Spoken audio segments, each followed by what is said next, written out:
హౌస్లో ఎప్పుడు ఎవరు మంచిగా ఉంటున్నారు, ఎవరు ఎమోషనల్ అవుతూ ఏడుస్తున్నారో తెలియడమే లేదు. ఇక వచ్చి వారం కూడా కాకముందే బిగ్ బాస్లో అన్ని ఎమోషన్స్తో నిండిపోతూ ఉన్నాయి.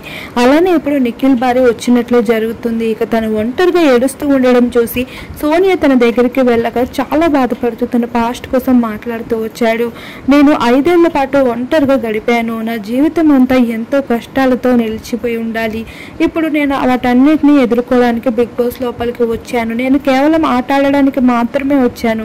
కానీ ఇక్కడ చాలా మంది నన్ను తప్పుగా అర్థం చేసుకుంటున్నారు, నన్ను ఒక కన్నింగ్ అనుకుంటున్నారు అంటూ నిఖిల్ అయితే చాలా ఎమోషనల్ అవుతూ కనిపించాడు.